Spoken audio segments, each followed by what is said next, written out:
6, 6, 5. Erro crítico.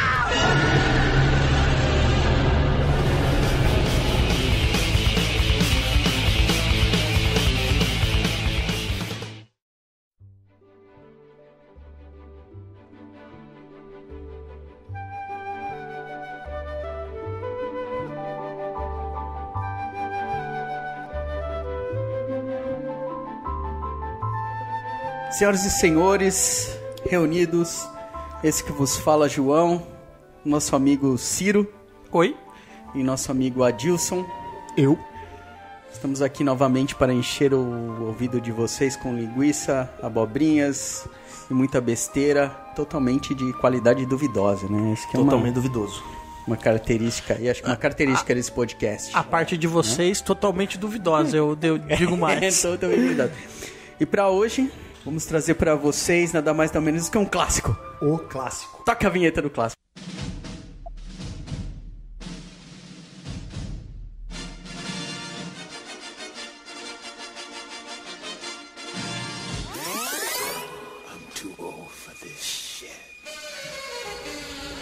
Vamos considerar que nesse momento já tocou a vinheta. Já tocou a vinheta. Imagina isso.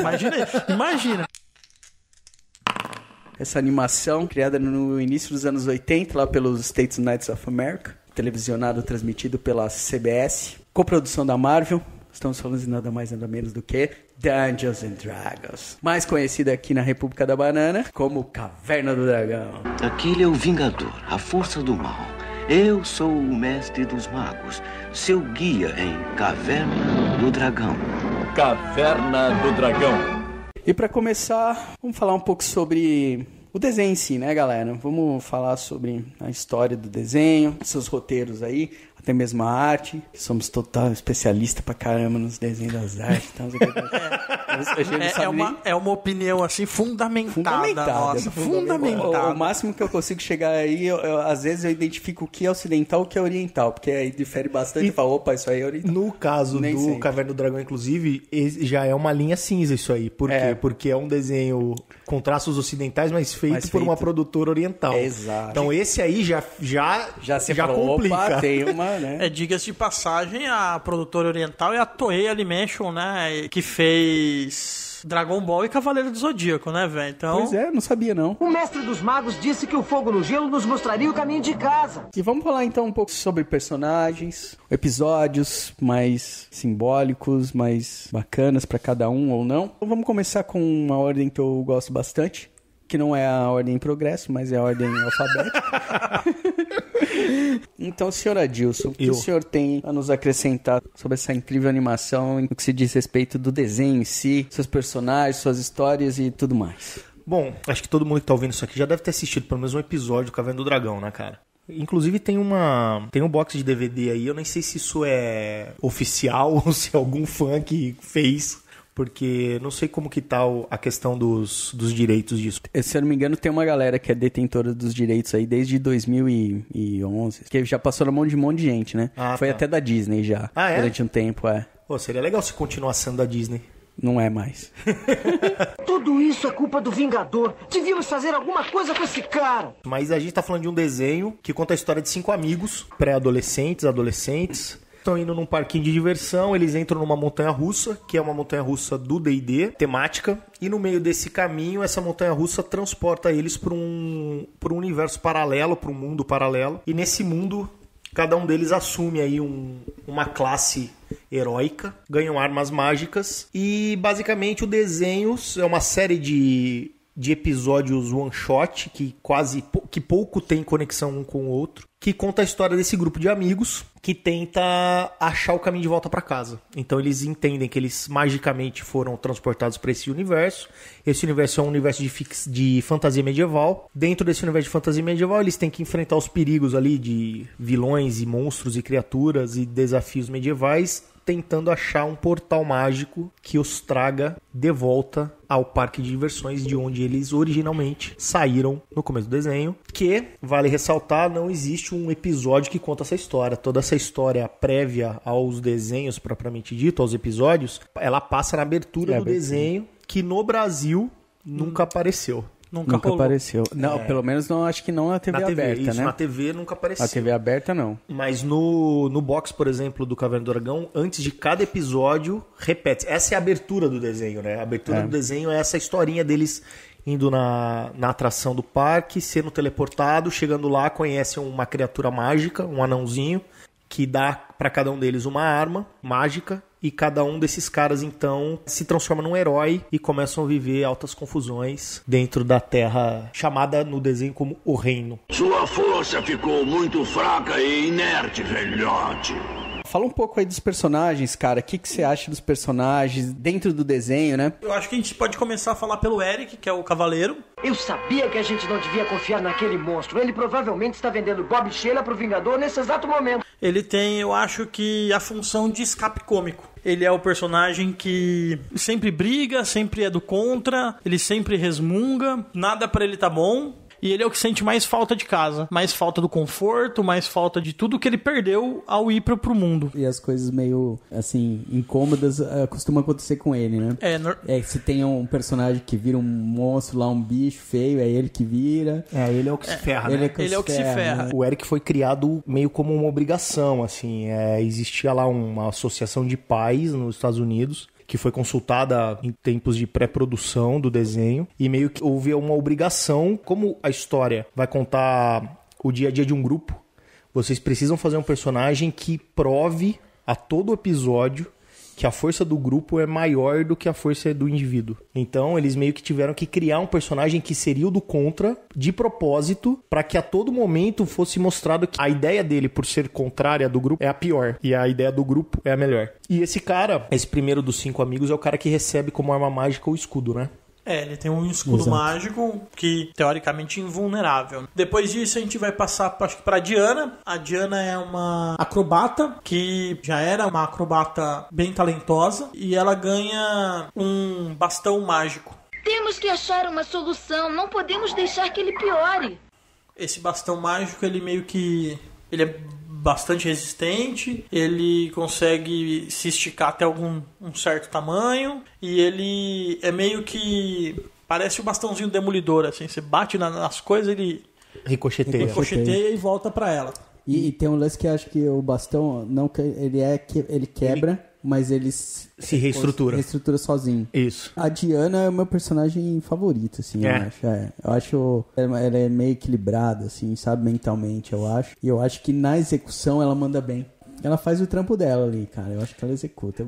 Eu acho que a Diana, ela é a mais bem preparada previamente pra estar ali. Porque como todo mundo era um bando de adolescente que vivia uma vida normal, né? No mundo real. Como ela era atleta, então ela já sabia dar pirueta, ela já sabia dar mortal, se pendurar, se agarrar. Ela já era atlética, né? Então, eu concordo que, assim, esse naturalismo, talvez, que você veja, João, nela, é pelo fato dela ser uma personagem física, né? E ela já estava meio que preparada para correr perigos, né? Ou para se livrar de perigos em relação aos outros personagens que eram crianças normais, que não eram atletas. Porque, assim, sem o bastão, ela ainda faz umas paradas, né? Se você analisar o fato do bastão mágico ser uma das armas mais poderosas do mundo, influencia muito, porque ela, apesar de ser uma pessoa que sabia dar pirueta, como disse o Adilson, dar um mortal, se pendurar e tal, tipo, mano, tem cena, acho que logo no primeiro episódio tem uma cena que ela, tipo, joga o bastão ricocheteando por um corredor e ele apaga todas as tochas do corredor. Sim, lógico. Tipo, não, mano, isso é bastão teleguiado, velho. Não existe outra opção. Não, as armas são fodidas, isso é fato. E essa questão do equilíbrio emocional dela, os produtores do Caverna do Dragão dizem sempre que ela foi criada para ser a líder quando o Hank não conseguisse ser o líder. Então, assim, ela é a mais adulta ali entre eles, né, das crianças. O que eu acredito é que a Diana seja o personagem que do primeiro episódio ao último episódio é a mais centrada. É a que menos muda, é a que menos tem crises de, tipo, desesperos emocionais. Ela é, emocionalmente, a pessoa mais forte do grupo. E ela tem uma pitada de sarcasmo, né? Às vezes ela dá umas piadinhas. Então por isso do grupo ela é por isso que eu acho que ela é a mais madura deles, talvez, assim. Sim. Mas esse lance da liderança meio que cai por terra, porque no final a disputa é o Hank e o Eric, né? Porque eu acho que o Hank, que é o terceiro personagem aí, né, depois da Diana, que é o líder natural dos caras, né? É o arqueiro, é o mais velho da turma. Ele ganha um arco que é pra mim é a arma funcionalmente mais poderosa que o grupo tem. E ele vira o líder, talvez pelo ser inicialmente o mais velho, e logo na sequência por até imposição do Mestre dos Magos, que empurra ele, né? Ó, você é o líder do time e tal. E ele, durante os episódios, ele vai questionando essa capacidade dele de ser o líder. Que belo líder eu sou! Desde que viemos para este mundo, eu tenho tido medo de fracassar como se... Ah, espere! Foi isso que o mago quis dizer! E o Eric, que é o meu personagem favorito, que o Ciro falou que é o Cavaleiro, porque eu acho que é o cara mais centrado à realidade, eu acho que ele tem um comportamento mais parecido com o que eu acho que uma criança naquele estado teria, que ele quer ir pra casa e só. Ele não acha legal ter que ficar correndo de orc e de dragão, ele quer ir pra casa. O Ciro falou um pouco da Diana, falou que a Diana é a mesma personagem do começo até o fim da série. O Eric é o que mais O Eric é o que mais muda, é o que mais evolui. Ele é um cara e ao longo do desenho ele vira um outro cara mais maduro e tal. E ele tem essa questão de, talvez por ele ser meio mimado, rico, ele nunca esteve numa situação onde alguém tomava decisões por ele. Então essa briga entre a liderança, né, entre o Hank e o Eric, e nos últimos episódios isso fica bem claro, eles até se separam, né? Aí um lidera uma equipe, outro lidera outra equipe. Eu acho talvez pelo perfil psicológico do Eric de querer ser o bonzão, de querer ser o sabe-tudo e tal. E o Hank ser o líder natural. Mas, naturalmente, a Diana, por ser a mais equilibrada, eu acho que é realmente a que mais teria... Até mais do que o Hank. Porque o Hank é o puta de um chorão, né, cara? Todos os episódios ficam, eu não sei se eu vou ser o líder, meu Deus, Mas é muito de um drama pessoal, de você querer inserir um drama. Porque assim, mano, o Hank já é o cara que teoricamente é o mais bonitinho. Ele é o mais novo, ele é o único que namora porque ele pega a Sheila. Eu não vi esse episódio. Bom, rola uma tensão. Rola uma tensão. Tensão sexual ali, uma tensão pré-sexual. Rola uma tensão forte entre os dois. Uma tensão. Ele meio que namora com a menininha. O cara é o mais bonitinho. Aí o cara pega e ganha um puta de um arco foda, velho.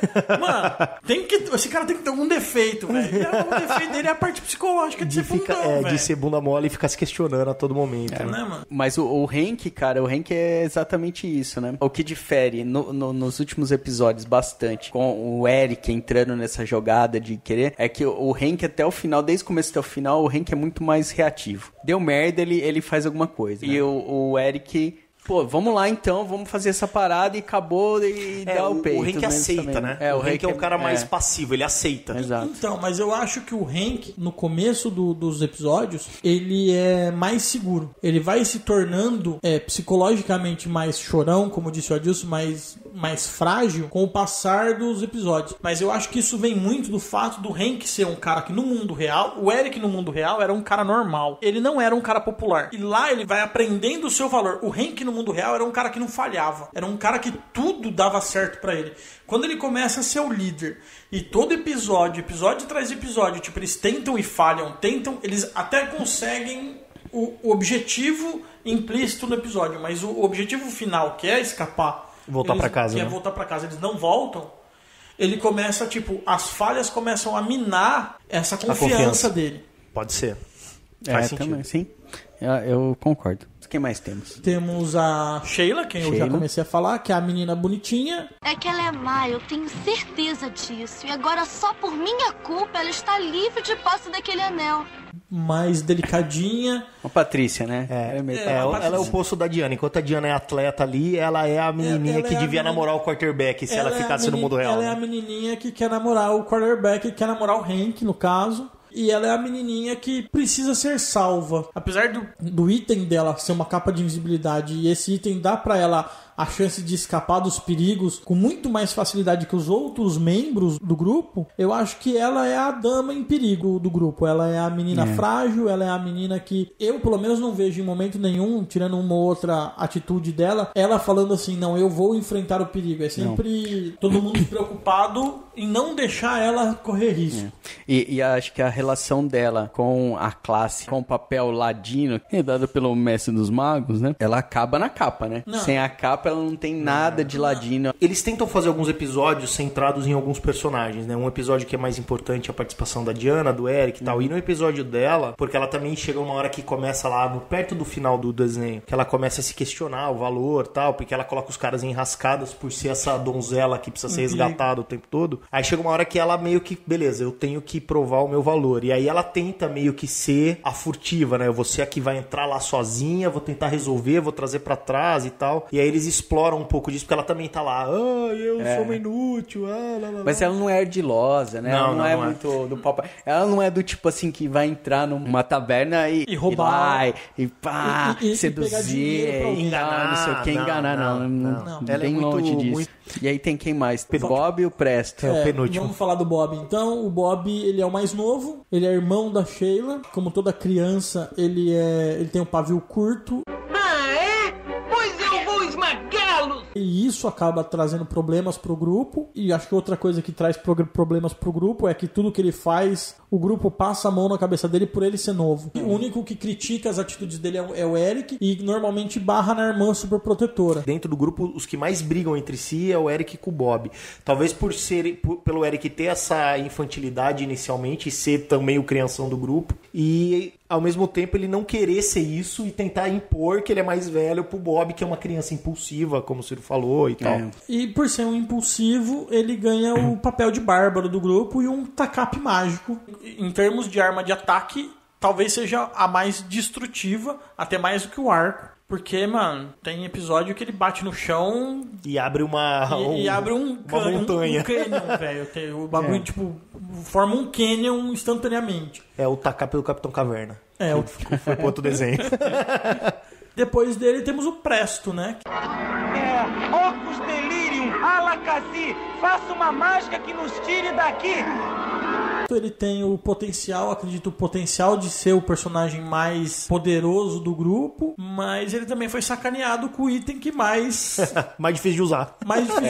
mas sacaneia todo mundo. Quando ele acha que ele pegou o jeito da coisa, o bagulho sacaneia ele. Ele vai melhorar muito as magias dele mais pro final. O próprio chapéu dele é uma disruptura pro cenário, porque assim, durante todo o desenho é um cenário de fantasia medieval, né? Dragão, orc, taverna. E eles têm a história deles na Terra, que eles citam coisas da Terra, né? Eles citam cheeseburger, pizza, televisão, telefone. Acho que tem até um episódio que o Eric tá lendo um quadrinho do Homem-Aranha, se eu não me engano. Sim. Na prisão. É isso aí. Então eles citam essas coisas, mas no mundo que eles estão, não existe. Porém, as magias que o Presto faz, geralmente trazem pra realidade do desenho questões ou itens ou tecnologia do mundo da Terra. Sim. Então, por exemplo, quando ele precisa apagar um fogo, ele tira um ventilador elétrico do chapéu que funciona. Porque talvez seja a maneira dele enxergar a magia, né? Porque assim, imagina que é um chapéu que teoricamente faria qualquer tipo de magia, né? E qualquer desejo. Só que isso cabe à força de vontade do cara. É como se fosse um anel do Lanterna Verde ali, algo parecido com isso. E como ele não consegue enxergar uma magia que vai trazer uma lufada gigante de vento que vai apagar. Então, para ele, o que apaga isso é o ventilador. Então, ele traz um ventilador, o ventilador funciona. A né? mentalização é dele, né? É Ele isso. mentaliza. Agora, Que é de personagens NPCs, né? Personagens coadjuvantes, a gente vai ter a Uni. A única, o bichinho, tipo o bichinho de estimação ali. É um unicórnio filhote, né? E esse NPC acaba sendo um atraso de vida. Não um atraso de vida, mas é uma ferramenta narrativa, às vezes. Total. Porque ela também entra em perigo e passa-se a história daquele episódio de você salvar ela, ou ela impede o Bob de fazer algumas outras coisas, e aí ele faz por conta disso. Ela é uma NPC que, por não falar, só faz o barulhinho. Basicamente, o que ela faz é ser uma ferramenta narrativa ali para os caras usarem, ora como perigo, ora como drama, ora como comédia. Tem vários episódios que eles acabam não embarcando no portal por causa dela, né? Acho que tem uns dois. O Uni vai se fuder aqui... Volta todo mundo pra salvar a porra da Uni. E tem até um episódio... Porque depois começa a ficar chato isso aí, né, cara? De ser igual. Aí tem um episódio que, beleza, o Bob aceita que a Uni vai ficar melhor no mundo. Aí eles estão pra entrar no portal, a Uni... Aí tem uma outra NPC que aparece lá, que é uma maga, que ela fala, pode deixar comigo que eu vou cuidar da Uni e tal. E aí eles tentam quebrar esse estereótipo de, toda vez por causa dessa maldita unicórnio, eles não vão embora. Porque assim, a história, ela é... Todo episódio é eles atrás de um portal pra voltar pra casa. Né? E essa busca do portal coloca eles em outros problemas. Exato. Não dá certo nesse portal, aí tem que procurar outro e blá. A impressão que a gente tem assistindo os episódios é que assim, o Mestre dos Magos sabe que tem algo errado pra acontecer em uma região do mundo e ele indica o pessoal pra lá, pra esse pessoal salvar aquela região. E, mano, se der sorte de embarcar no portal, beleza. Mas, assim, o objetivo de você, eu tô mandando vocês lá pra salvar o bagulho. É que, assim, acho que o lance dos portais era sempre assim, ó, esse portal vai abrir de 1000 anos por causa do realinhamento das luas, porque o planeta acho que tem mais de uma lua. Tem, acho que 3 sóis. É só naquele momento, não foi, fechou, fudeu. Tá, e aí busca outra alternativa. Aí o cara vai não sei onde, que assim, tem dependendo como bater o sol, reflete nos cristais e tal, e abre um portal, só que esse portal, por causa da posição dos planetas, não sei o que, pra ir pro seu plano, pra sua terra, é só nesse dia e nessa hora. Isso. Se não for, vai abrir daqui 365 dias, sei lá. Né? Sempre tem essas Aí, ou portais. tem outro que é tipo, olha, esse portal, na verdade, é um espelho que não sei quem tem e que, enquanto ele existir, você pode imaginar um lugar e entrar. E aí eles vão lá e o espelho quebra. Então, assim, existem várias maneiras deles voltarem pra casa. E aí, a cada episódio, eles tentam uma. O destino de um é partilhado por todos. Master...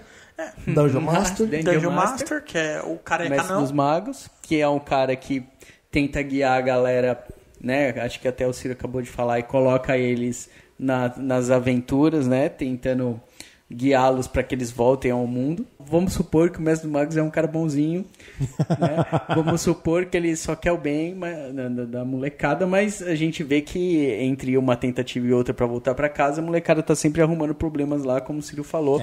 Se envolvendo em aventuras e combatendo o mal, digamos assim, durante o negócio. E o Mestre dos Magos, ele é um mago desse mundo que eles estão lá, né? É um cara que conhece um monte de magia, mas ele, sozinho, não tem o poder de mandar os caras pra casa. Sim. Então, quando os moleques chegam no reino, eles encontram a primeira coisa que eles conhecem é o Mestre dos Magos, primeira criatura. Esse Mestre dos Magos dá as armas pros caras. Sim. E a missão dele é isso aí, é direcionar os moleques. Ó, vocês querem ir? Vocês vão pro norte, tem uma vila depois dessa colina, e lá tem alguém que tem um anel que pode abrir o portal. Mas eu acredito que o Mestre dos Magos, apesar dele ser um NPC que existe e que é conhecido por outros NPCs, ele tem mesmo a função de um mestre de jogo. Ele indica a aventura. Provavelmente. Eu acho que foi uma ferramenta, uma metalinguagem ali pra tentar transportar a ideia do mestre pra dentro do jogo, né? Acho que sim. E tem toda a questão dele não ser direto, né? No pensamento dele, a evolução dos moleques já começa desde das charadinhas que ele faz, né? Ele nunca fala, vai até ali, vira à direita, vai à esquerda, você vai achar um buraco. Não. Ele faz uma charada e os moleques têm que se ligar no meio da história.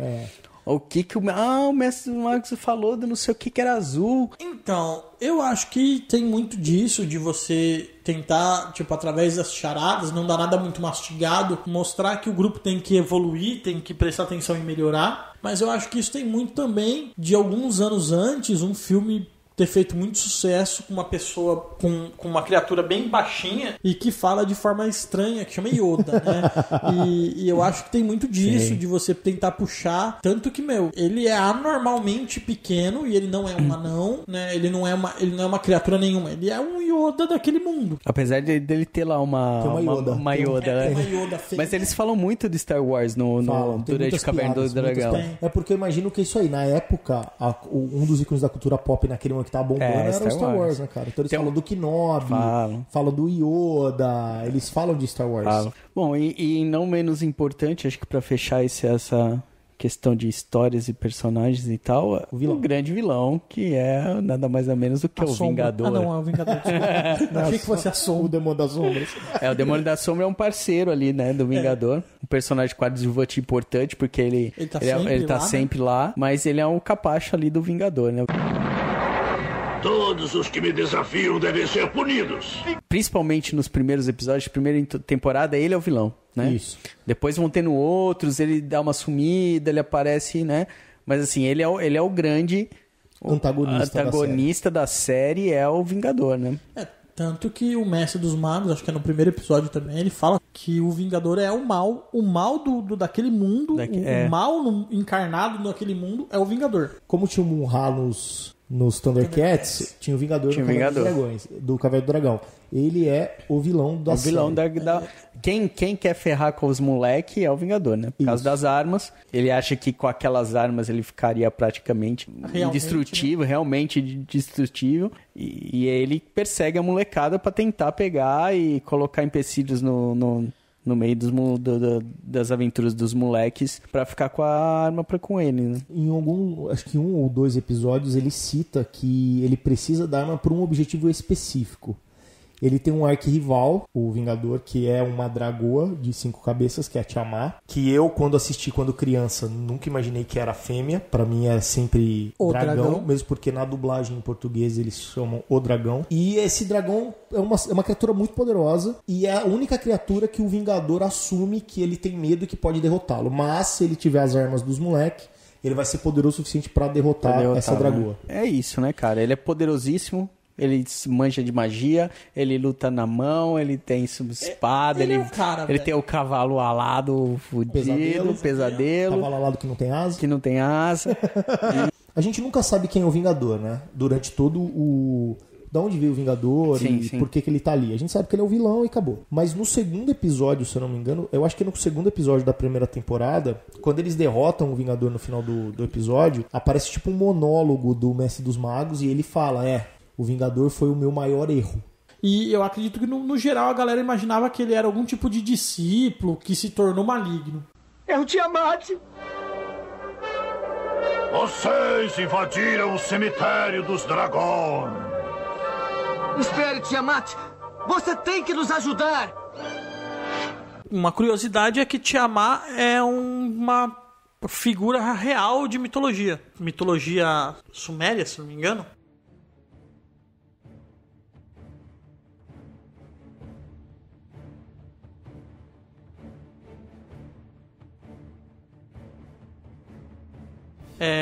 O mito de criação do mundo é que o mundo tinha 2 mares, um mar masculino e um mar feminino. Uhum. E o mar feminino e o mar masculino, a água deles se encontravam e desse encontro de águas nasceu os filhos, que foram os primeiros deuses. E o mar masculino não gostou, eu não vou lembrar o nome agora, não gostou do barulho e da agitação que esses filhos causaram no mundo e ele resolveu matar os filhos. Os filhos descobriram o plano antes do acontecido e mataram o pai. A mãe, que era esse mar feminino, que chamava Tiamat, resolveu se transformar num dragão para poder matar os filhos.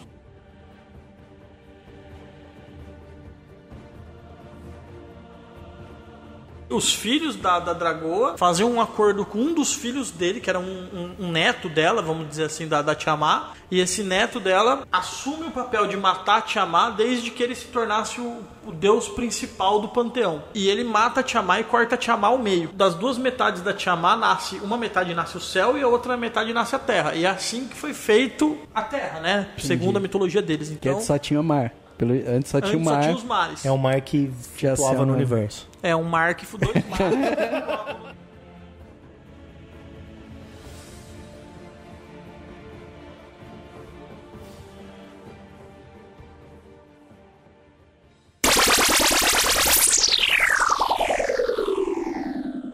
Agora que a gente já falou um pouco sobre o desenho em si, vamos falar desse tópico que é inevitável quando se fala dessa animação, que é a relação dele com o jogo de mesa do D&D, né? Do Dungeons & Dragons. O que o desenho trouxe de tudo isso, né? Aliás, tem a lenda que o que foi apresentado em forma de animação no Caverna do Dragão tinha sido uma campanha, né? Que hoje a gente sabe que não passa de uma lenda, que realmente existiam roteiristas, pessoas de produção, desenhistas. Não foi simplesmente alguém que falou assim, pegou aquele jogo com os amigos, o mestre e os jogadores e escreveram aqui e falaram, vamos fazer um desenho. Não foi isso, tinha um roteiro, era um projeto. Eu sei que inicialmente o desenho não teve nenhuma relação com o jogo. Não. Era simplesmente um desenho. Esse desenho tentou ir pra frente, não foi pra frente na fase de pré-produção, não acreditavam que ia dar certo. Na verdade, ele não foi pra frente, parece que porque o desenho era muito violento pra época, um negócio assim. historicamente a gente tá falando de uma época onde não existia desenho pra adulto, né? Desenho era coisa de criança. Caverna do Dragão é desenho pra criança, né? Exatamente. Então, adulto, assim, para desenhos zoando. de criança, o Caverna do Dragão vai muito longe. Tem uns dramas psicológicos, né, vai cara? muito Tem longe. um negócio, vou matar o cara. Cara, não sei o quê. fala de escravatura, fala de mentira, fala de morte. Não é um desenho pra criança. Infância assim, juvenil, né? A parada, né? existe um episódio que foi criticado por essa associação de pais, pela galera que faz a censura, né? Que classifica as coisas de TV, que é O Cemitério dos Dragões, que pra mim é o meu episódio favorito. É o episódio que os moleques estão confabulando pra matar o Vingador. Tipo, esse é um assunto muito pesado pra criança. É que assim, talvez como a gente assistiu muito, né, cara, e a gente assistiu de novo agora como adulto, a gente não pega essas coisas porque pra gente, beleza. Agora, se você olhar pra uma criança de 6 anos, 7 anos, assistir um desenho onde tem um grupo de pessoas que tem quase a idade dela e que eles estão confabulando pra matar alguém... Pra matar o adulto responsável do local. Os personagens, vocês acham realmente que aqueles personagens podem ser construídos em D&D e durante esses 27 episódios eles realmente evoluíram, levando em consideração, por exemplo, que aquilo fosse um jogo, né, uma campanha jogada?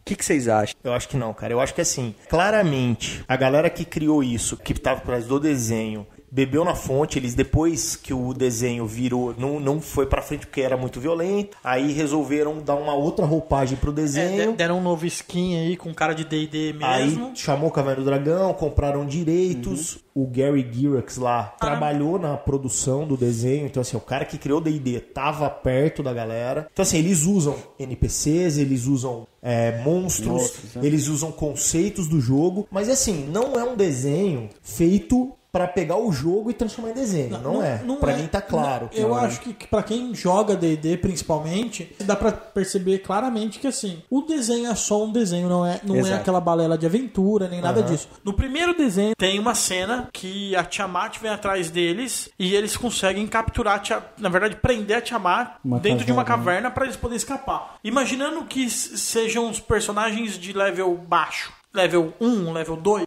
num jogo normal de D&D, eles ganham um XP do encontro. O XP de encontro de você encontrar a Tiamat e sair viva do encontro. Com ela querendo matar vocês, porque assim, alguns encontros com ela não quer matar eles. E ela não querer matar eles não transforma ela em perigo. Então ela não dá o XP. Mas naquele encontro ela queria matar eles. Então ela vai dar o XP pra aquilo. Automaticamente eles passavam de level 2 pra level tipo 12. Sim, outra coisa, num jogo, provavelmente o Messi não colocaria a Tiamat ali. Porque assim, se os caras não conseguiam uma ideia muito boa pra escapar da mina, acabou o jogo. Acabou o jogo. O D&D, uma das características, a gente já falou isso em alguns episódios aí, sempre que a gente fala de RPG, a gente repete a mesma merda, que é, o D&D, ele tem como uma grande característica como RPG, a evolução dos personagens, nível de personagem, etc. Então assim, é óbvio, cara, que aqueles personagens não teriam capacidade de regra, de dado, para suportar aqueles perigos que eles fazem. E mais, tudo que eles têm pra classe deles são as armas. Então assim, o Hank, que é o Ranger, não é um Ranger. Ele não tem habilidade de Ranger. Não, né? Ele tem um arco e uma roupa de Ranger. E é chamar de Ranger. A Sheila, ela não é uma ladra. Ela tem uma capa de invisibilidade. O Bob não é um bárbaro, ele só tem um tacape. Então assim... E ele é nervosinho. Então assim, talvez o Bob tenha traços, mas... Cara, não é. O que eu acho que foi, eles pegaram um monte de conceito e falou, como a gente leva isso pro grande público que não quer saber de RPG, que nunca ouviu falar e que talvez nunca ouça falar sobre RPG. Então eles pegaram um monte de coisa legal e transformaram um desenho que tem a cara de RPG. Mas se você descer passar o primeiro nível da superfície, você vai ver que não tem absolutamente nada a ver com RPG. Aqui no Brasil, quando começou a passar, 85, 86, não tinha nada de RPG no país. Exatamente. Nada. O desenho passava aqui e a gente nem sabia o que era. Não. E eu acho que assim, cara, por exemplo, o próprio Mestre dos Magos, né, que a tradução é errada porque é Dungeon Master, que é o nome do mestre num jogo de D&D, segundo os livros. Não faz o papel, ele tem um papel, ele guia o cara, bota na aventura, mas não é ele que narra, não é ele que cria o perigo. Sim. Porque assim, se fosse, vamos imaginar que fosse realmente uma aventura ou que tivesse tudo a ver. Todos os NPCs foram criados pelo Mestre do Mago. O Mestre do Mago que controla a Tiamat, que controla o Vingador. E não é isso que acontece no desenho. Então assim, tem a ver, eles beberam na fonte, mas, cara, não é o jogo transportado, não é uma aventura transportada. Mesmo porque, cara, pensa a gente como jogador de RPG. Como que você vai jogar um jogo que você é um ranger, que tudo que você tem é um arco? Ou você é um paladino, que tudo que você tem é um escudo? A não ser que você realmente pense nesse conceito, né? E você quebre um pouco o estereótipo da classe e fala assim, vocês vão ser humanos na Terra no século XX e vão ser teletransportados para um outro mundo. Aí... Então, mas daí caberia, não é né? D&D, não é esse D&D da década de 80, né? Exato. Não seria esse D&D da década de 80. Mas mesmo que você fizesse isso, imagina o seguinte, o Adilson vai dar um jogo de Caverna do Dragão pra gente. Eu peguei o escudo. A minha primeira ação, velho, é pegar uma espada. Sim. Não, sim. Eles encontram outras armas, mágicas ou não. E em momento nenhum, o Eric é um cara que tem uma faca, velho. Não tô contestando essa parada. Você pode colocar esse contexto no jogo, eu acho. Sim. Em alguma maneira. Só que assim, o que quebra tudo isso. É o durante, né? Porque assim, mesmo se lá no começo você não é um ranger, depois de 27 episódios você já comprou várias perícias de ranger. Porque aí você começou a virar um ranger. Isso, né? mas por exemplo, não é o que acontece. Porque eles não passam 27 episódios, eles têm algum tipo de evolução de personagem como perfil, sim, mas não como classe. Então classe, assim, eles não são personagens que ficam melhores. Acho que tirando o Presto... O Presto que melhora um pouco, todos os outros continuam os mesmos caras. A Diana, ela é, né, aquilo que a gente falou. O Henk, ele faz o que quer com a porra do arco. Eu acho que assim, obviamente tem a ver, tem o mesmo nome, tem as classes, tem o mestre, tem esse conceito de orc, vilão, mago, gnomo, tem um monte de classe, tem dragão, etc. Tem beholder, tem dragão. Porém, pra gente que joga RPG, cara, não dá pra falar que aquilo foi uma aventura. Não foi uma aventura, não isso é fato. Aventura. Tem uma diferença muito grande entre o jogo e o desenho quando se fala de anões e duendes. Geralmente no desenho eles sempre estão escravizados, se ferrando diferente do que o jogo traz, né? Porque os caras são mais... O jogo não tem elfo. O jogo não, o desenho não tem elfo. O desenho não tem elfo, que é uma raça importantíssima pro cenário de D&D. Por exemplo, lá fala que os dragões metalizados são do bem, sim, os dragões coloridos são do mal. São do mal. Então, assim, se eu não me engano, lá no final, quando ele tem uma separação de grupo, uma galera pega um barco pra ir não sei onde, outra galera consegue uma carona com um dragão dourado, né? É. Então, assim, tem um monte de coisa ali, cara. Tem dragão fada. Assim, eles beberam... Foi o que vocês falaram. Tem um skin do D&D. Tem skin de D&D. Na hora de criar personagens e NPCs, mano, eles vão no livro do mestre, no livro do monstro pra olhar. Eles vão. Com certeza. Os caras deviam ter uma ideia como vai ser uma história e que elementos do D&D a gente pode colocar aqui dentro. Tem elementos do D&D lá dentro, mas o desenho não vive pelas regras de um jogo de RPG. Se você analisar, se você conhecer RPG um pouco de D&D e assistir o desenho, você fala assim, mano, essa lenda de que se for jogo nunca pode ter acontecido. Não tanto pelo cenário, mas sim pela evolução dos personagens.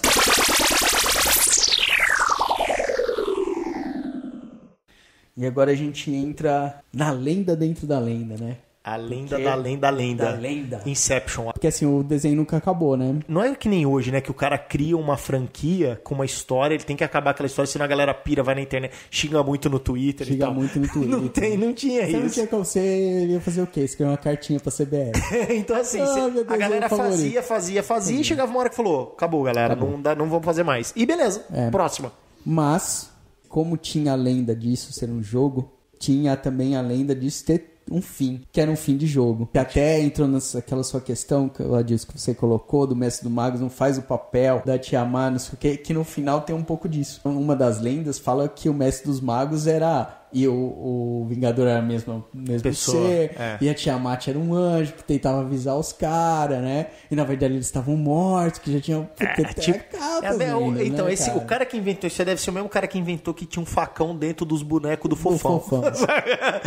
Porque assim, era legal ter essa lenda, mas, cara, eram vários roteiristas, né? Sim. Eles trabalhavam por episódio, então o cara era contratado para desenhar. O estúdio cobrava por episódio, o roteirista ganhava por episódio. Não era uma história totalmente sequencial, por mais que tenha algumas características sequenciais do tipo, primeiro aparece o episódio que a Uni vai no Vale dos Unicórnios e depois tem um episódio que ela consegue se teleportar. Então existe uma sequência ali. A última temporada tem mais. Os últimos episódios tem assim, eles estão indo pra uma cidade e o Mestre do Mago fala, pra chegar lá vocês vão passar por uma colina, por não sei o que lá. E aí tem um episódio que eles estão naquela colina, um episódio que eles estão no próximo passo e assim, você vê que tá seguindo, mas isso acontece acontece no fim do desenho. Primeira e segunda temporada, principalmente, você pode assistir qualquer desenho em qualquer ordem que vai fazer sentido, porque tem começo, meio e fim. Principalmente na primeira temporada, todo episódio vai até ali que tem um portal. E entre o vá até ali e o portal tem alguma coisa no meio.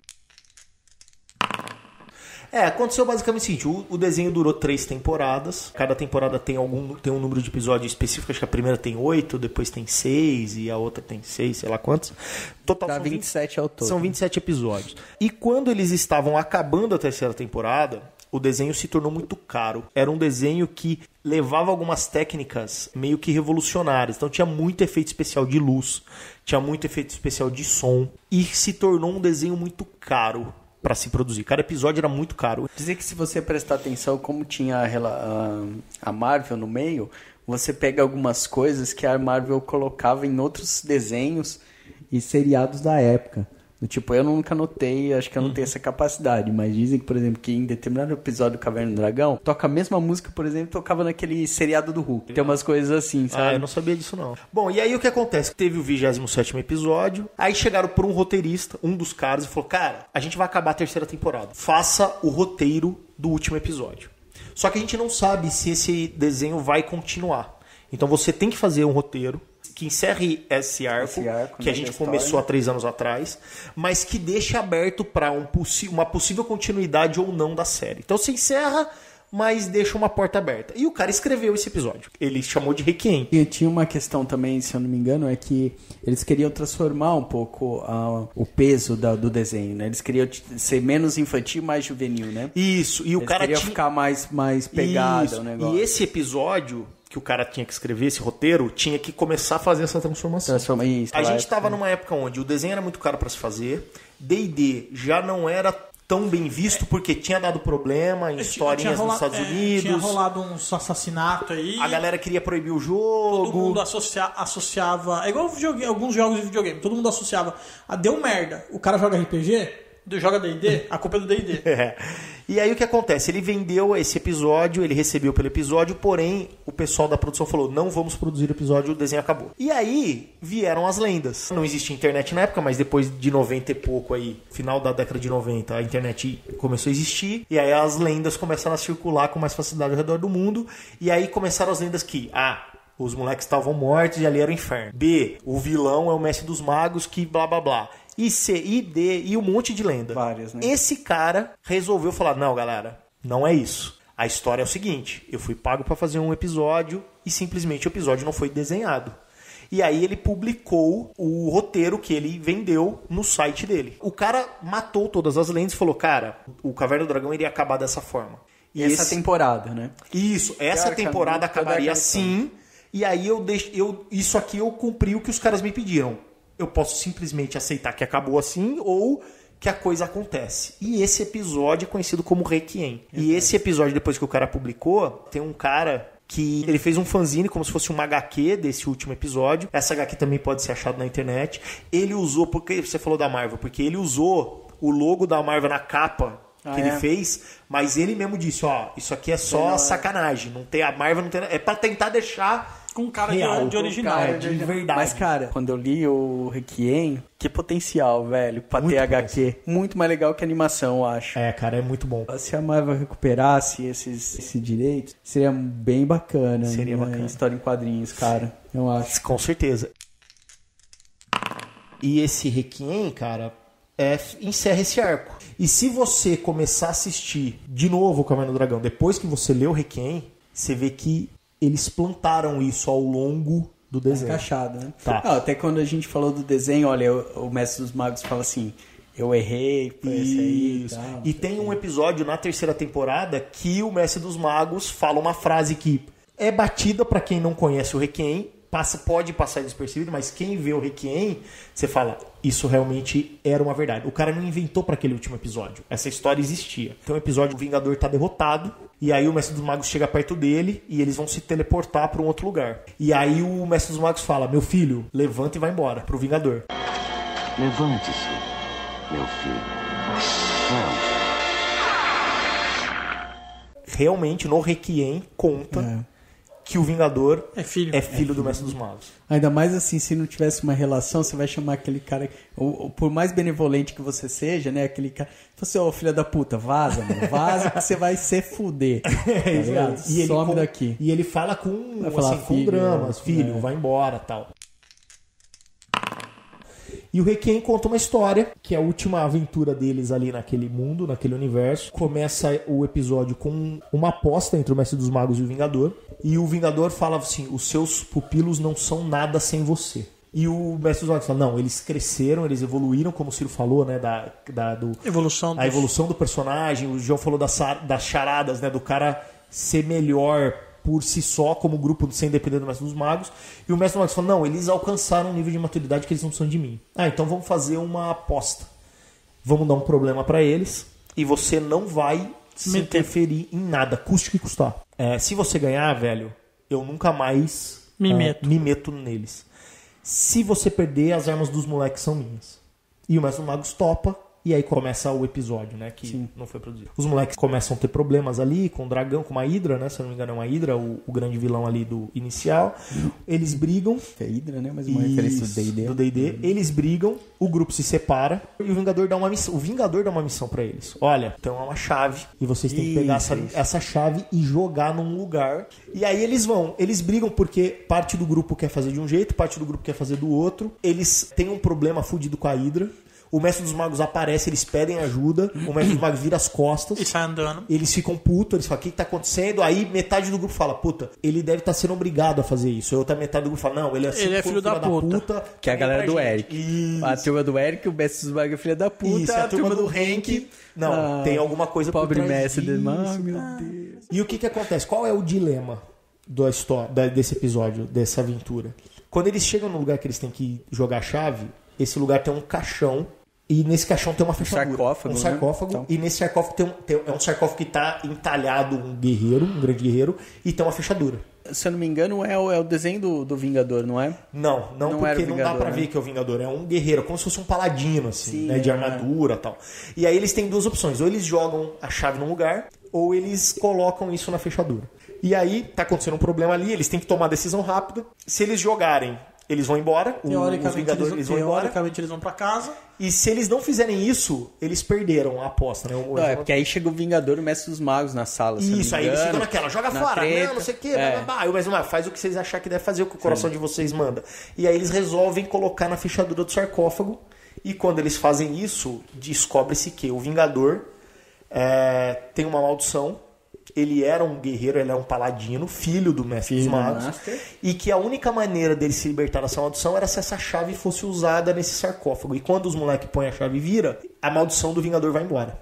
Aí eles se abraçam, choram, o Vingador e o Mestre dos Magos. Pai, filho, pá, não sei o que, pô, finalmente, eu não acredito que a gente conseguiu. Eles transformam até fisicamente, né? Isso, ele tira aquela roupa, volta a ser aquele guerreiro paladino e tal.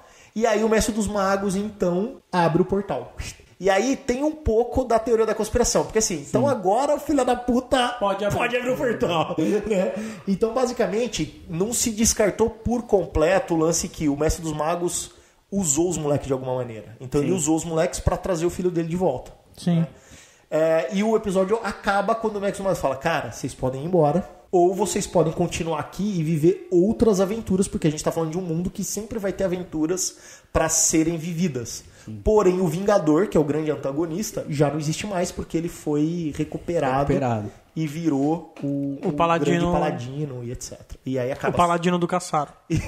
Só que esse episódio, de novo, não foi produzido. Tem uma falha no roteiro pra mim, é que num episódio da segunda ou terceira temporada é dito que o Vingador tem uma irmã. Inclusive aparece a irmã do Vingador. Que é a menininha que a Sheila lá tenta ajudar, que inicialmente ela parece a Alice lá, a loirinha da Disney e tal. E depois ela veste até uma roupa igual a do Vingador. Exato. Porque aquelas asinhas do Vingador não são asas, faz parte da fantasia dele só. Ela tem um chifre só de um lado, igualzinha. E o Mestre dos Magos encontra essa menina junto com os caras. Então, se era pra ser filho, essa menina então é filha dele também. Pode ser que ela seja uma irmã. Meia-irmã. Não, mas pode ser que ela seja uma irmã do Vingador, como um monge é irmão de outro monge. Tipo, que isso seja uma espécie de uma ordem monástica. Ou no caso de D&D, né? Você é um clérigo. É uma ordem clériga. Aquilo é uma roupa clériga porque ele serve algum tipo de deus maligno. Só que ele é o cara foda daquela ordem clériga e aquela menina era só uma irmã clériga da mesma ordem, entendeu? Pode ser. Eu compro isso. Eu compro essa ideia fácil. Mas se eu fosse roteirista. Não dá nenhuma indicação disso. Inclusive ele fala, realmente ela é minha irmã, bababá, lá. Então, mas eu compro que, como jogador de RPG, eu topo. Eles lançam anos 80, né? Se você assistir os 27 episódios e ler a história em quadrinhos, todos têm furo. Todos. Inclusive esse último. Exatamente. Bom, realmente, coisas dos anos 80 não são famosas por terem um roteiro assim muito bem amarrado, né, galera? Sim, e o Caverna do Dragão não é diferente, né, cara? Tudo aí você vê que tem uns buracos. Inclusive, o último episódio também, ele é totalmente desprendido. Ele começa com um bate-papo entre Vingador e Mestre dos Magos, como se eles fossem brothers. Tipo, como se eles se reunissem de vez em quando, né? É como se fosse uma coisa costumeira deles. Costumeira, tipo uma aposta, e aí vamos fazer uma aposta entre amigos, né? Aí o cara, o Vingador, um personagem extremamente prepotente, então ele arriscou a vida dele, porque foi isso que naquele momento o Vingador faz, é botar a vida dele em jogo, que ele fala assim, porque assim, ele não desejava voltar a ser guerreiro, porque senão ele poderia ter ido lá e enfiado a chave. Exatamente. E já era. Até o próprio Mestre dos Magos poderia pegar a chave e ir lá e virar. Porque é aquele negócio que nem você falou, o cara não queria voltar. Então ele podia ter simplesmente pegado a chave e jogado no buraco mesmo e dane-se. Só que provavelmente deveria existir, né? Mas é uma coisa que não é explorada no roteiro, aí que a gente entra as falhas dos anos 80. Uma coisa que explicasse. Olha, galera, precisa de uma terceira pessoa envolvida. Ou então precisa ser alguém que não saiba a história pra poder virar e o bagulho funcionar, ou então pra destruir de verdade a chave, ou qualquer coisa assim que amarrasse essa ideia. Sim. Mas a gente entra aí na ideia de mais um furo. Algo místico em relação a essa chave, a esse feitiço que ele sofreu, né? A essa maldição, essa profecia. Pra que seja quebrada, né? E assim, é um final oficial porque vem de um cara que trabalhou o roteiro. O roteiro foi encomendado pelos produtores. Então, esse é o roteiro. Mas o roteiro. não foi feito. Como não foi feito, ele não pode ser considerado um final verdadeiro, né? Não, porque poderia ser que eles mudassem alguma coisa. Falar assim, não gostei, na hora de criar o desenho, mudar alguma coisa. Não, ou mesmo encomendar um novo roteiro. É que pelo que sabe, a coisa que mais se aproxima do que o tal do Requiem. Acabou. Isso. Então, assim, se tem uma coisa que finaliza, você quer polemizar e tal, e uma coisa que finaliza essas 3 temporadas, a terceira temporada é o Requiem. E acabou.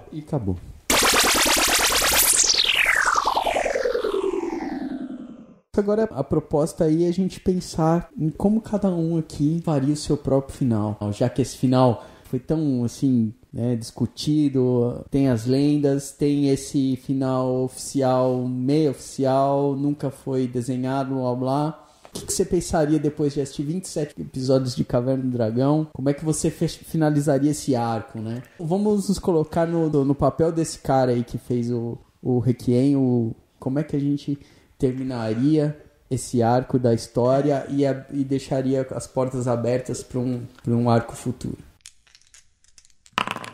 No caso dele, ele deu um final, na minha opinião, bem final mesmo, porque depois de ver 27 episódios dos caras chorando quero voltar para casa, eu não imagino em momento nenhum a possibilidade de qualquer um deles falar, não, vamos viver novas aventuras.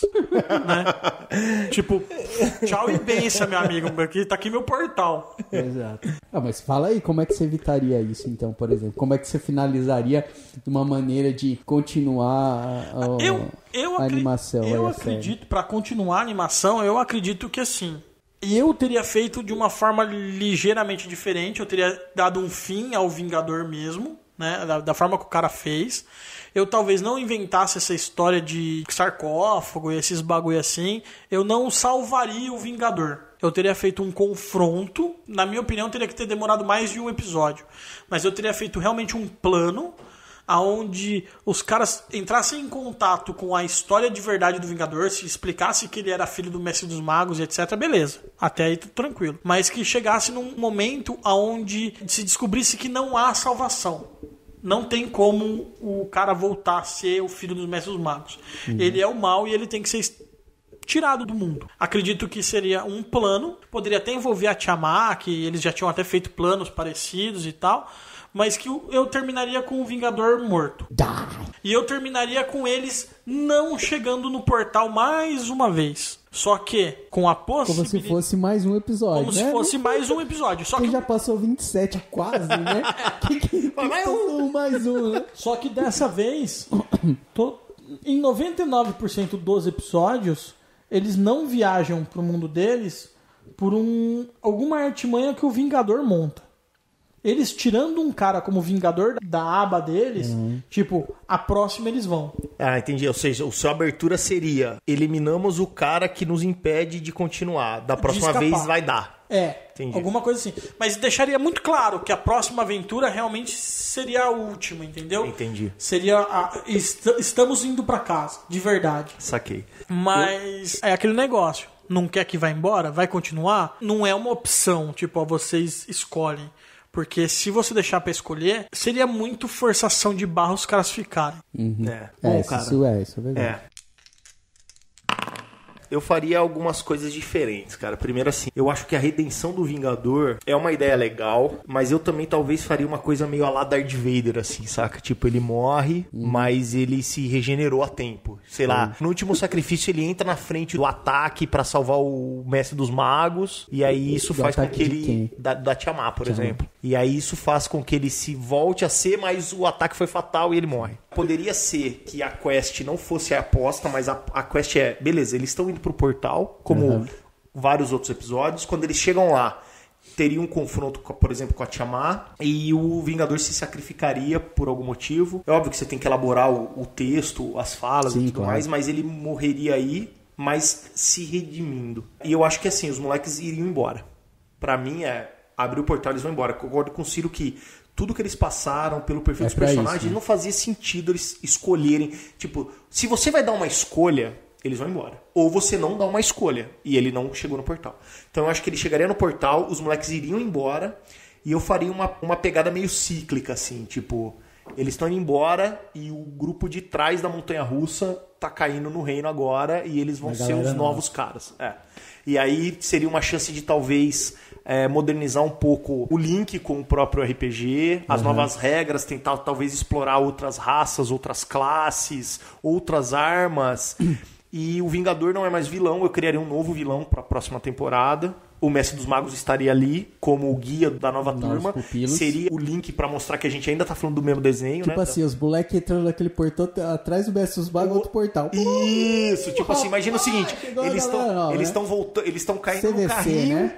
Eles estão caindo no carrinho e o carrinho de trás tá entrando no portal, saca? E tá caindo atrás. Eu exploraria isso, eu começaria um novo ciclo com uma nova turma. Agora, se eu fosse fazer um desenho que os caras vão embora, essa ideia da nova turma é bem bacana, mas eu talvez faria os caras chegarem no mundo deles e o mundo deles tá fudido, tá arrebentado. Fazia um cyberpunk, mudava de sistema. mudava de cenário. Tipo, agora as criaturas vieram pra Terra. E vocês são os caras que tem que salvar. Só não poderia chamar Caverna do Dragão mais.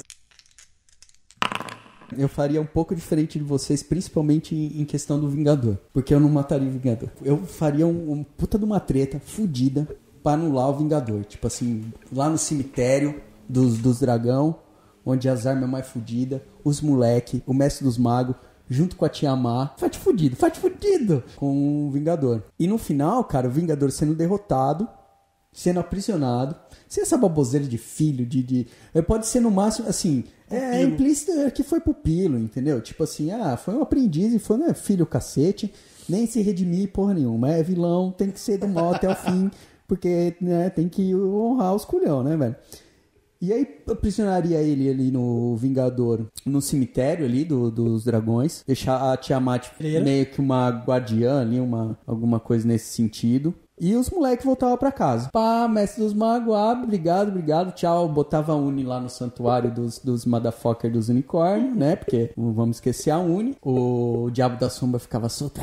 Meu mestre.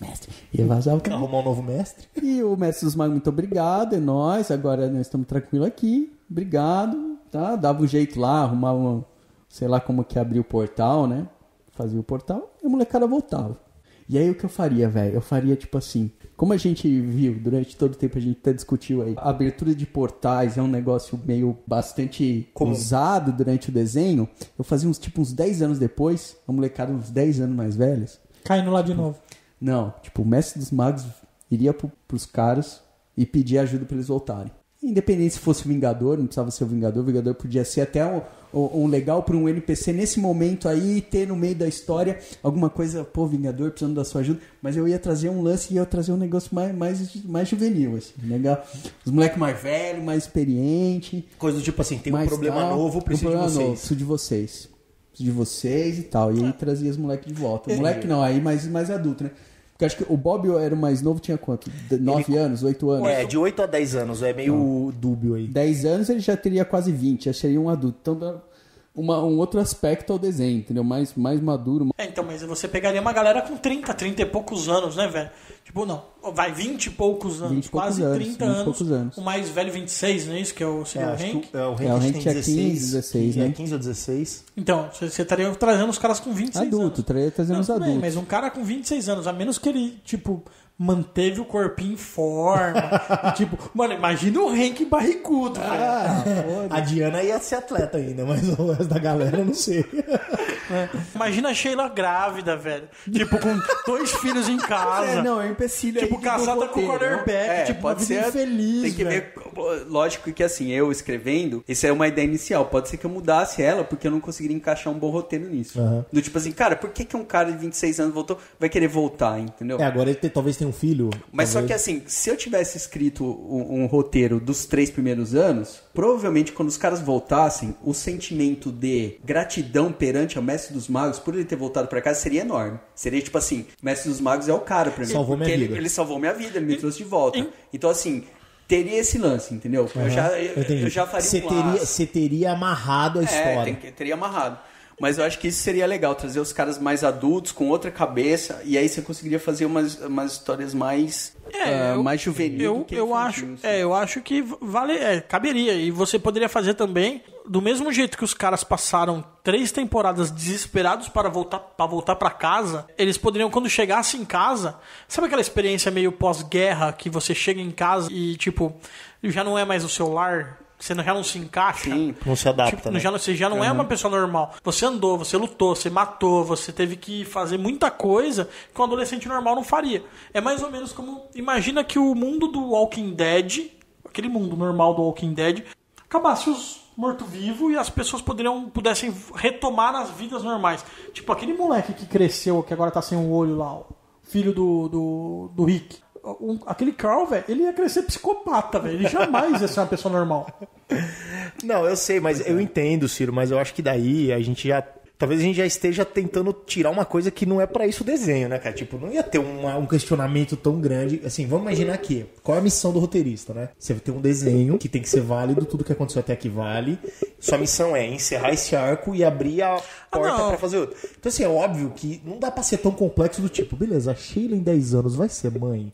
Tipo, ela vai voltar, escolher o filho. Tipo, você tem que abstrair tudo isso aí e falar, beleza, eles vão voltar mais velho, mais experiente, vão começar outras aventuras, talvez mais difíceis. Uma que tem uma questão de tempo e espaço, que todos os portais que eles enxergaram no mundo, eles chegaram naquele dia, naquele momento que eles saíram do negócio. Não, tem um dia que eles voltam para o parque.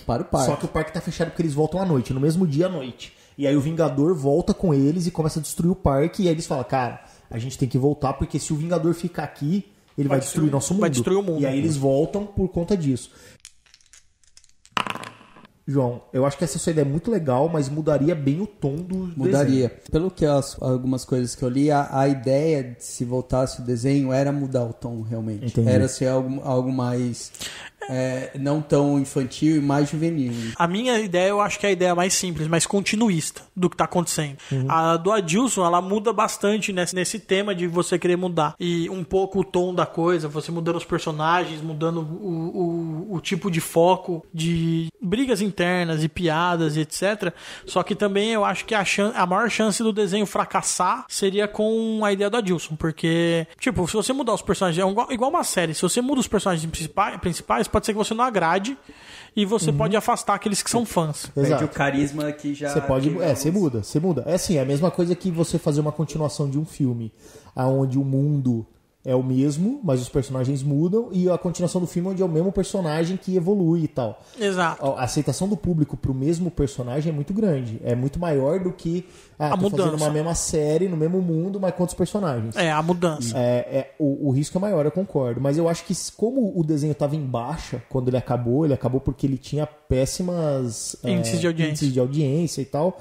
Seria uma chance, eu como roteirista, de renovar. Renovar, cara. Tipo, vamos manter a marca, mas vamos tentar trazer um novo público. Então, assim, tem que mudar. Eu não vou poder mais ter o bobalhão, a criança, não sei. Eu vou mudar a lógica, saca? Eu vou criar talvez um cara mais grosso, tipo, talvez uma mina que seja mais importante do que os caras, colocar uma mina como líder, mudar bastante a composição para tentar baixar uma composição que o público se identifique mais. Por quê? Por que cai a audiência? Porque o público tá menos se identificando com aquilo. Sim. Isso seria a minha justificativa para mudar os personagens. Mas, de um outro lado, a ideia do João eu acho legal, por quê? Porque ela é mais saudosista, né? Porque assim, você tá trazendo os mesmos personagens que todo mundo conhece e eu tô mantendo a história com eles. E porque assim, se a série tivesse continuado, pelas coisas que eu li, era fato.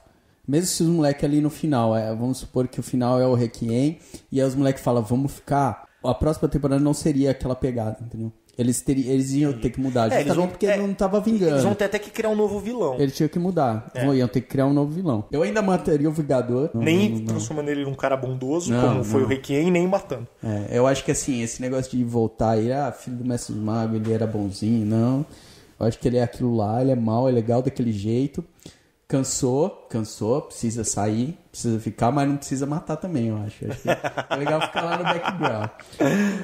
E aí eu trazia os caras mais velhos, com outras situações. Eu acho que agora, assim, poderia ter a busca, com certeza, não seria mais atrás de um portal. Então, assim, o Mestre dos Magos, né, abriria um portal. Então, assim, olha, nesses 10 anos, vocês ficaram aí comendo um McDonald's, eu agora faço a porra do portal. Consigo trazer vocês de volta. O objetivo seria resolver o problema que o Mestre dos Magos foi buscar ajuda. Exato. Você poderia inventar uma profecia ou qualquer coisa assim que dependesse das crianças. Pode ser. Por ter sido, sei lá, os primeiros a voltarem, né? Pode ser. Conseguiram ir e voltar. Qualquer coisa assim. Mas mesmo assim, vamos supor que você é a Disney e você tem o direito do Caverna do Dragão e você vai recomeçar a fazer o desenho atualizando para um público mais adulto. Na verdade, não precisa nem ser para um público mais adulto, mas simplesmente o jovem adolescente, que é o público-alvo do Caverna do Dragão, daquela época para hoje em dia já é um povo que aceita mais violência, um povo... A gente mudou um pouco o nosso padrão. Então, eu acho que a ideia do João seria muito boa para, vamos supor, a Disney resolve que vai refazer Caverna do Dragão. Ela conta um rapidinho na introdução do Caverna do Dragão como que terminou, que não teve um final. Ela contaria, tipo, um Requiem rapidinho na introdução, como eles fazem com a apresentação. Como original é a apresentação deles irem pra lá, e você teria o começo deles mais velhos lá pra cumprir uma missão dada pelo Mestre dos Magos, tipo, como sinal de gratidão pro Mestre dos Magos ou qualquer coisa assim. Eu acho que seria uma boa ideia. Eu gostaria de ver esse desenho, João. Pra ver. Não, sério, eu gostaria de ver. Porque assim, como que a gente ia fazer pra ter um grupo podia de matar uns aí nesses 10 anos. Alguém não vai, morreu. Pode ser. Deixou um cara sem perna, né? Foi pra guerra. O rei que foi pra guerra, perdeu um membro. Foi pra guerra, não vai. Não sei, alguém não quer ir. Mas seria uma mudança bem drástica de tom. A minha ideia não mudaria tanto o tom assim. O Eric, por exemplo, poderia ser um dos caras que... Foda-se. Não vou voltar. Entendi. Entendeu? Eu sou cuzão mesmo. Mas seria legal, cara. Eu acho que de qualquer maneira a gente tem 3 ideias que poderiam ser exploradas. A gente vende, não é tão caro assim, né? Se eles quiserem comprar. Não. Só a Disney ligar pra gente, mandar contato@errocritico.com.br. Mas seriam maneiras interessantes de acabar assim e começar de novo. Acho que seria legal.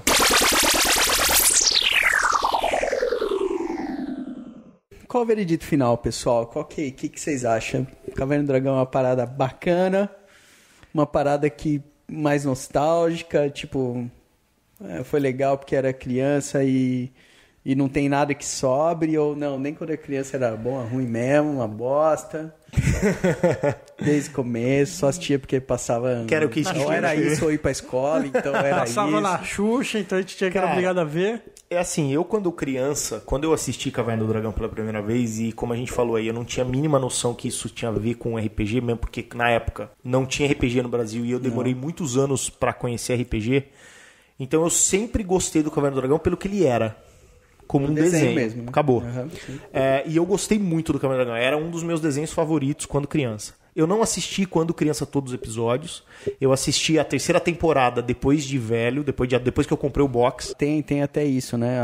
A Globo tinha, mas ela não passava a última temporada. Isso. Por algum motivo. Por algum motivo, sei lá. Estranho. Sei E lá. assim, cara... Não sei, né? Vai entender. Quando eu assisti de novo, eu assisti os desenhos do Caverna do Dragão depois de velho 2 vezes. Logo que eu comprei o box e agora há pouco tempo atrás, quando a gente falou que a gente ia gravar, eu assisti tudo de novo.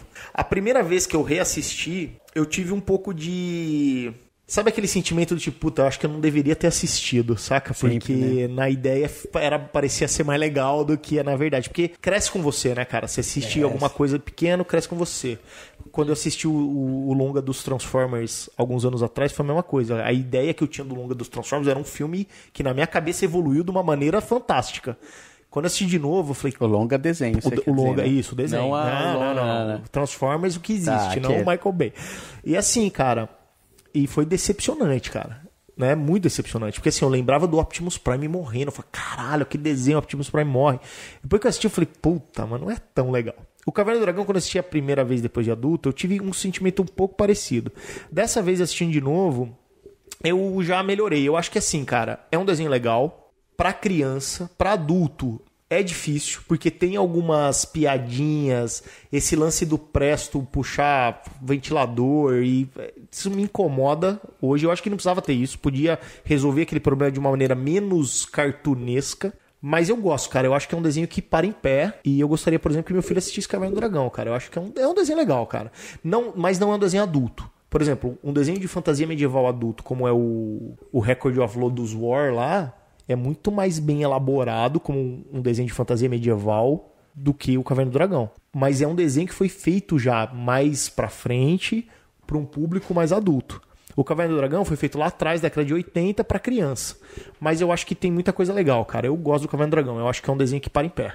Eu, assim, assistiria de novo a qualquer momento sem estresse, assim. Tem alguns episódios que, obviamente, me atrapalham. Alguns episódios que eu acho que, puta, perderam a mão. Esse episódio que veio o nazista, o piloto nazista, puta, eu odeio esse tipo de episódio. O episódio do Joãozinho Pé de Feijão, eu odeio esse tipo de episódio, que você tenta colocar um skin de uma história que já existe. Porém, mesmo assim, no geral, 27 episódios, a maioria deles são legais e é um desenho que eu curto. E assim, não é só caráter nostálgico pra mim. É um desenho que eu acho bom legal. mesmo, então. Eu acho legal. Não, assim, não é um puta desenho.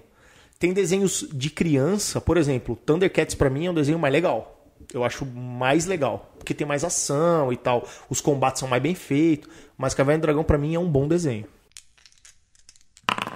Pra você, Ciro, o que você acha? Bom, cara, reassistindo um pouco dos desenhos, não assisti todos igual a Adilson fez. Provavelmente até hoje eu não assisti a terceira temporada inteira, assisti alguns desenhos perdidos. Eu assisti um pouco pelo YouTube pra gente gravar aqui, principalmente aqueles que eu gostava mais, que eu lembrava um pouco mais do desenho, porque eu achava ele mais legal.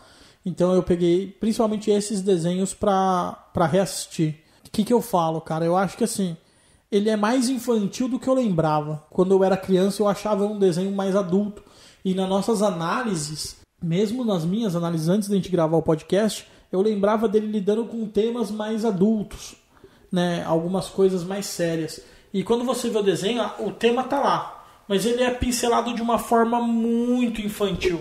E acaba que hoje a gente exponencializa esses temas e tenta achar uma profundidade que talvez nunca teve. Talvez não existisse. E nem foi interesse dos roteiristas ser tão profundo. Provavelmente não. É mais ou menos como o Tolkien. A gente, quando faz uma análise do Senhor dos Anéis, tem gente que tem, tipo, tese de doutorado em cima do Senhor dos Anéis. que eu vi entrevistas do Tolkien na época, que ele era vivo, já velhinho e tal, não sei o que, ele falando que é muito legal, que é muito bacana, que a obra dele tem impactado tanto, mas que ele mesmo nunca tinha pensado naquilo daquela forma. É isso aí. A gente às vezes procura essa profundidade, mas que elas nem sempre tá lá de uma forma proposital no desenho. Então eu achei o desenho mais infantil do que eu lembrava, só que algumas coisas me trouxe um sentimento bacana. Ele não vai ser por exemplo, eu assisti, acho que foi Transformers que eu assisti de novo, não, He-Man. Eu assisti os desenhos antigos do He-Man e os desenhos antigos dos Super Amigos. O Joãozinho me deu um DVD dos Super Amigos há uns anos atrás. Sério? Nem lembro. E eu assisti os desenhos dos Super Amigos antigos, que é mais ou menos da mesma época, eu acredito. Talvez até um pouco mais velhos. Acho que é um pouco mais velho, eu acho. E assim, a animação do Caverna do Dragão, talvez por ser uma animação japonesa, por ser uma animação oriental, a forma de você fazer a animação são movimentos muito mais fluidos do que os desenhos da época. E isso me fez assistir o desenho com muito mais tranquilidade. É um desenho pra mim ok, eu acho ele legal, eu apoio. Eu acho que hoje ele não passa mais na TV. Se ele passar, ele não engrena. Acho que não tem nada a ver com a molecada de hoje, com esse desenho. Se eu não me engano, ele passa na TV fechada. Tipo o Boomerang, assim.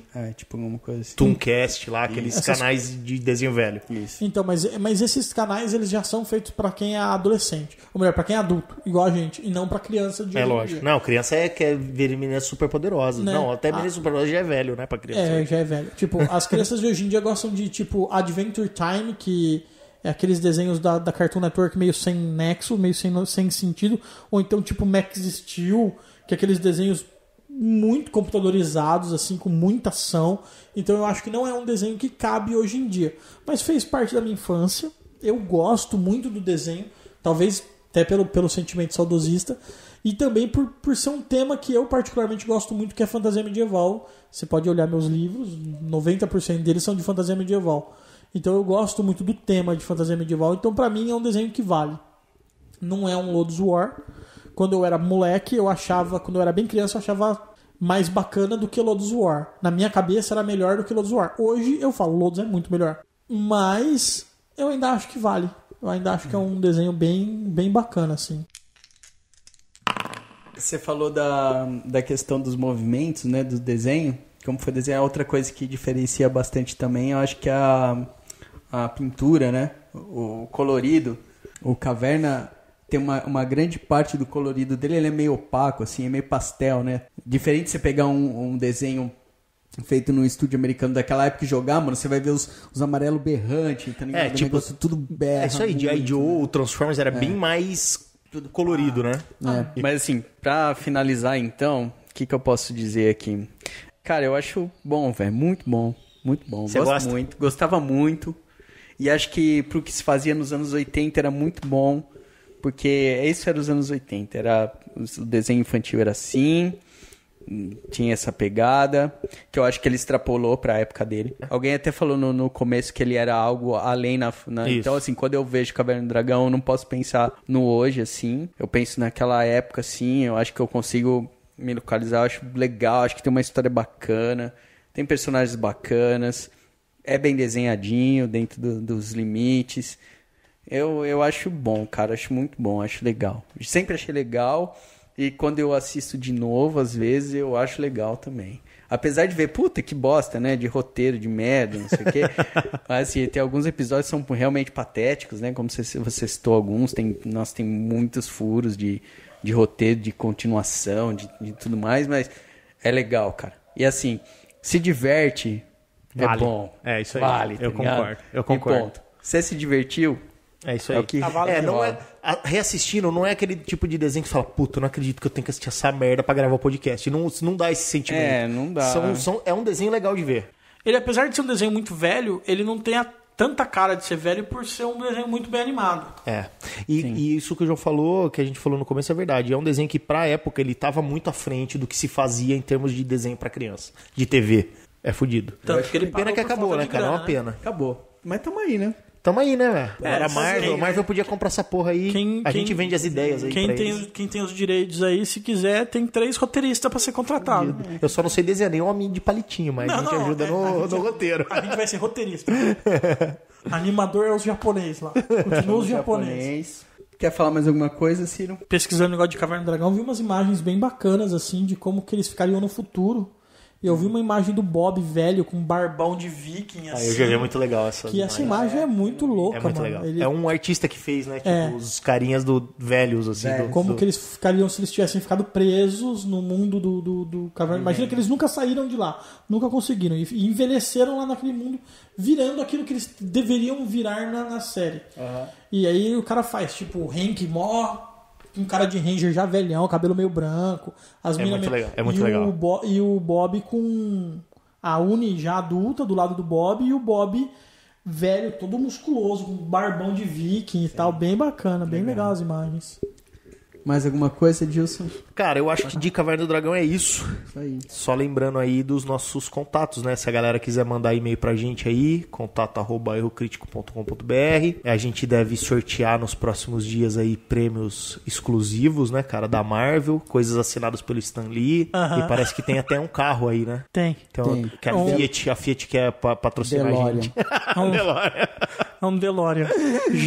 Já customizado com a cara do De Volta pro Futuro. Só o capacitor de fluxo que tá dando algum problema, mas a gente tá procurando resolver. Antes do sorteio.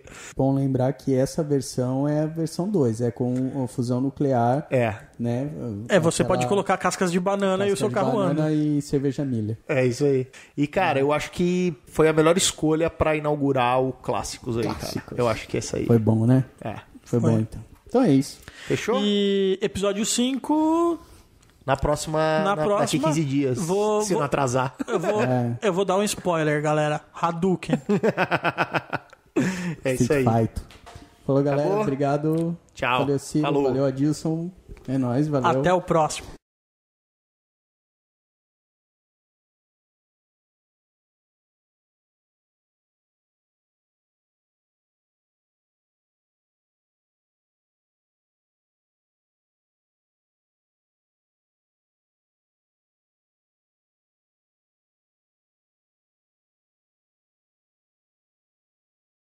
E por que não agradecer aí a nossa parceria, né? Com a BBC de Londres. BBC de Londres, agradeço. Um abraço. Nosso espaço aqui, que você obrigado. Que não sabe, a gente grava isso aqui direto da Terra da Rainha.